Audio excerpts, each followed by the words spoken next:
Hey guys, good morning and welcome back to my YouTube channel. So नोंथांमोना मारै दङ? आसा खालाम बयबो मोजाङैनो दङ. So नोंथांमोननिसिम दिनै मोनसे गोदान भिडिअ लाना फैलायबाय. So नोंथांमोना भिडिअखौ नायलांबाय थादो. So दिनै भिडिअआ मानि सायाव जागोन नोंथांमोना थाम्बनेल आरो टाइटेल नायनानै एसेबा मिथिखाबाय जानांगौ. So भिडिअखौ नायलांबाय थादो. तो भिडिअखौ स्टार्ट खालामसै. Let's go. So guys आं दा फैबाय माने मर्निं वाक खालामनो आरोना नायनो हागोन नै लामा थाबायगासिनो दं आङो. एकदम दाबो निहिरानो खाराखै नायनो हागोन गाइस. निहिर नायनो हागोन गाइस नै एजे दुब्लिबारि जाबो दुब्लिबारि आं मर्निं वाक खालामगासिनो दं आरोना नायनो हागोन गाइस एकदम दोमैलु थान्दा जादों दा मानि. So guys थांगासिनो दङ ना बै सानैसो आब'मोन दंमोन बिसोरो आंनि सिगांमोन आं बिसोरखौ बारस'बाय दा आं हारसिं थांगासिनो दं आरो हारसिंसो खालामनांगौ गाइस मानो होनबा फुङाव माने खायसे थाब सिखारनो नागिरा लोगो मोनाना बेनिखायनो दा आं हारसिंनो माने खालामगासिनो दं आरो दा मानि होमबाबो दा भिडिअखौ खालामनाय जाथ'वाखैमोन दैलि दा दिनै र' मोनसे भिडिअ होननानै रेकर्ड खालामबाय. So गाइस नायलांबाय थादो. एकदम माने दहाय हरावथ' एसे अखाबो हादोंमोन एजाय नोङो केरेला चेन्नाइथिंथ' पुरा फ्लाड जागासिनो दंना बेनिखायनो माने बेजायनियानो एसे माने बिदिनो एफेक्ट जाफैदों नामाथाय बेनिखायनो थान्दा जागासिनो दं माने बांसिन दे आरो. So गाइस नायलांबाय थादो.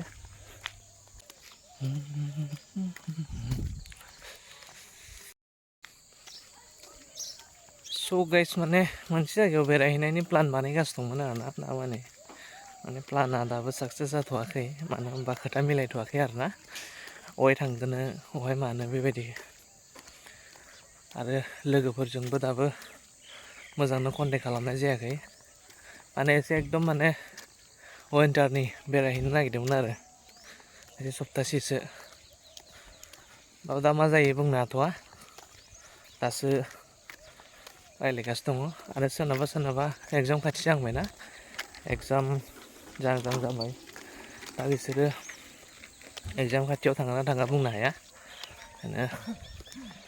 नायनोसै मा जायो थांनाय जायोबाथ' नोंथांमोननो शेयार खालामसै माबायदि प्लेसफोरखौ. स' नोंथांमोना नायलांबाय थादो दा माने एकदम सोलाबथाराखै माने भिडिअ बानायनो जागासिनो दं आरोना.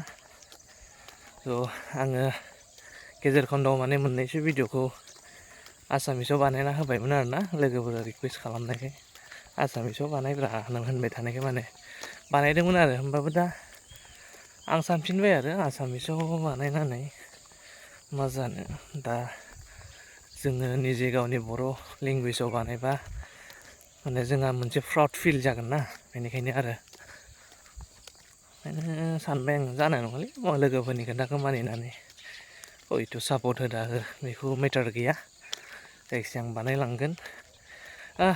इन फिउचार जुदि साक्सेस जायोबाथ' बेबायदिनो मोनसे बर'निसो माने प्राउड जागोन ना जोंनि हारिनिसो माने इउटुबार बिदिनो मेरला ओंखारबाय माबाय होननानै ना बेनिखायनो आं सानबाय आरो जोंनि बर'निखौनो बानायनोसै होननानै.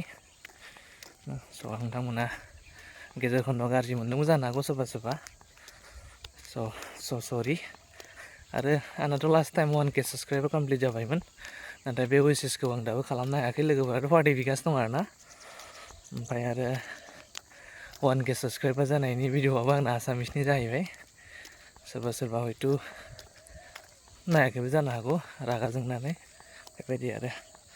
स' नोंथांमोना नायलांबाय था सापर्ट खालामबाय था बेबायदिनो बानायलांबाय थानोसै गाइस. नै जेबो दुब्लि माथो खालामनो ना गाइस गामि एरिया नालाय बिदिनोसै आरो.